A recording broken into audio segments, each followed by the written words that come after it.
예, 여러분 반갑습니다. 한능원 멘토입니다.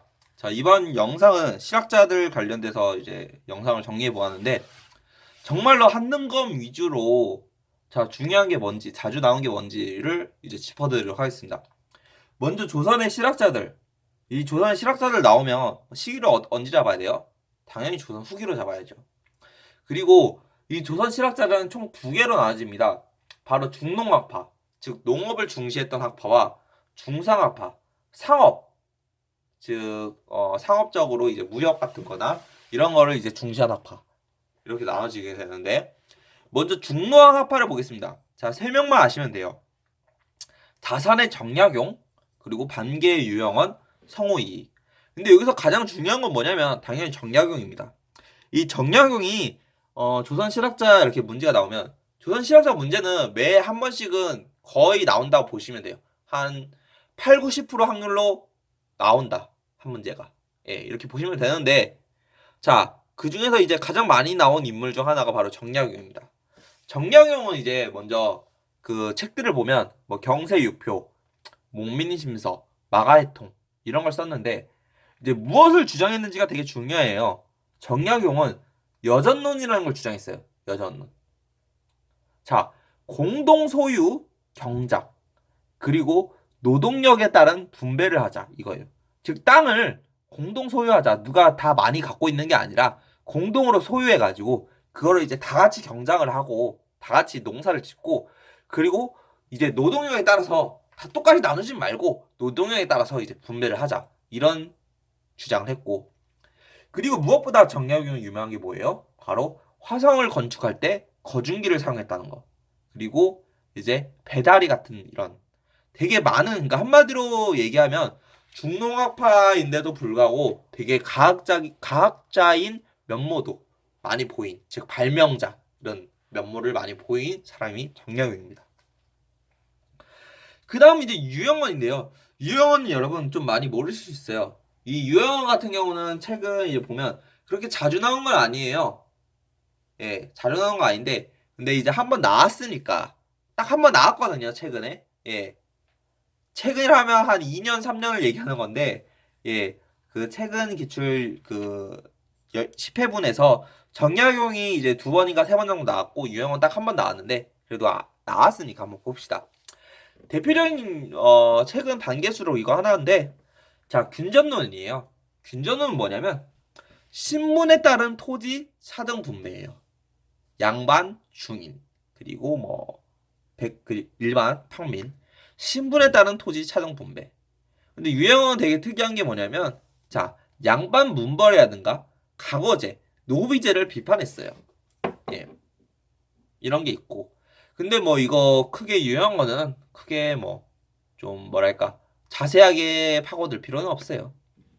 자, 거기보다 더 중요하지 않은 인물이 뭐냐면 바로 성우 이익이에요. 이 사람은 이제 가끔 이제 선택지로 나오거든요. 선택지로 나오는데 답이 되진 않는데 근데 좀 어려워요, 선택지가. 자, 볼게요. 자, 성우 사설이라는 책을 썼고요.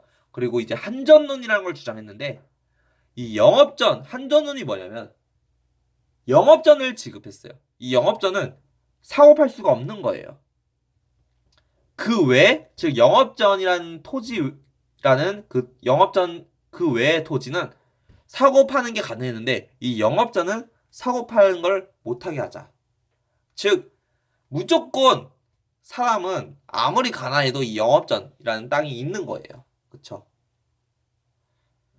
그리고 뭐 육종 같은 경우는 뭐 그 뭐지 무당 그다음 막 게으름 뭐 이런 거 막 비판했는데 이것도 뭐 크게 중요하지 않고 근데 선택지에 이제 가끔 나오니까 예 답이 되지는 않는데 선택지에 나오면 이 선택지가 좀 어려워가지고 좀 생소해가지고 되게 사람들을 많이 혼란스럽게 해요.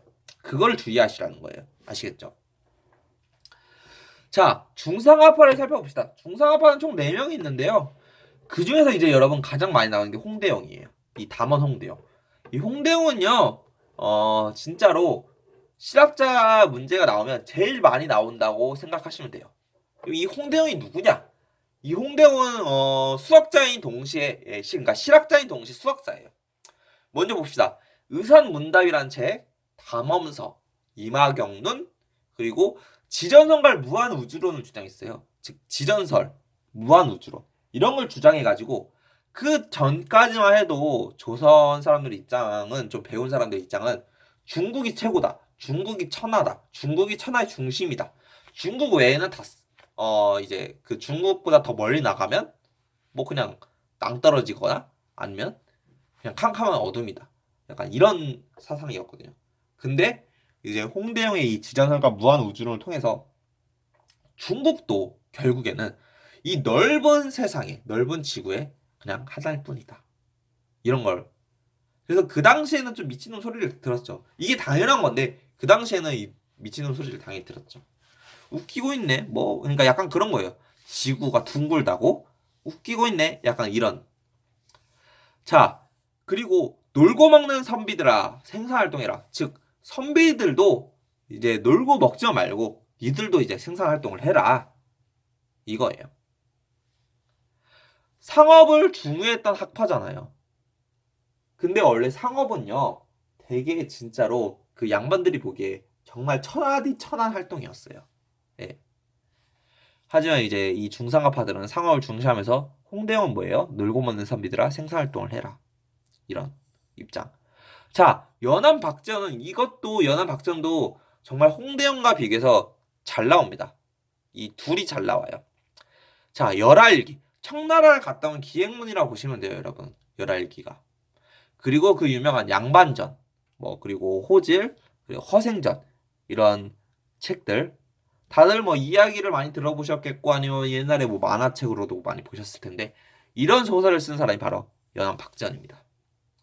그리고 이제 이 열알기가 이제 현재 그 좀 새로운 필기체다 해서 이제 이 문체 반정 정조 당시 문체 반정의 피해자 결국 권력 그러니까 벼슬 자리에서 쫓겨나가지고 혼자 이제 사랑방에서 조용히 있었죠. 거기서 이제 그 이 박지원이 이제 쓸쓸하니까 자기 손자를 데리고 이제 얘기를 했어요. 자기 손자한테 이제 조선 땅덩에 조선은 지금 우물안 개구리다.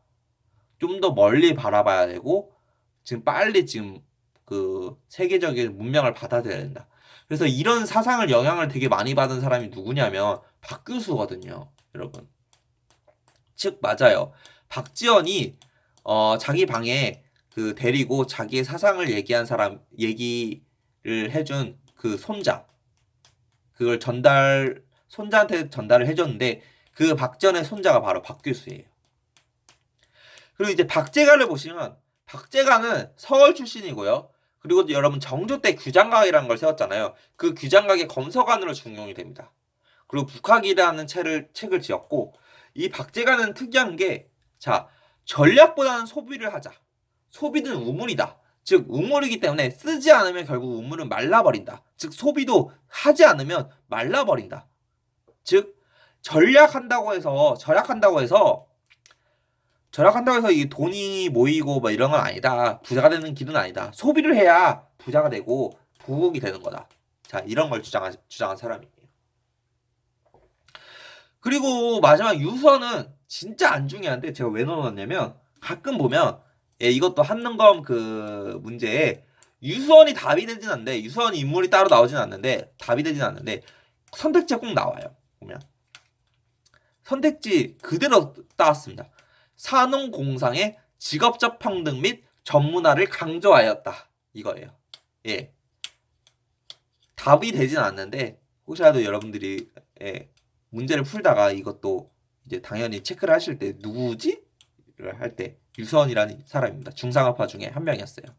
이 유서원은 뭐 우서라는 책 썼는데 이것까지 아실 필요는 없고 그냥 이거 산업공상의 직업적 평등 및 전문화 강조 이거를 좀 알아두셔야 합니다. 즉 이거는 뭐예요? 유수원이기 때문에 뭐 홍대용 문제나 정약용 문제 다른 사람 문제가 나왔을 때 이게 나오면 이게 답이 되진 않는다는 거. 이거는 다른 사람 거라는 거. 아시겠죠?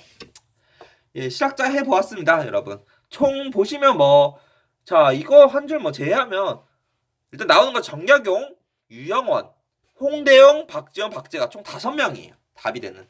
잘 나오는 거. 아시겠죠? 예, 여기까지 하겠습니다. 들어주셔서 감사합니다.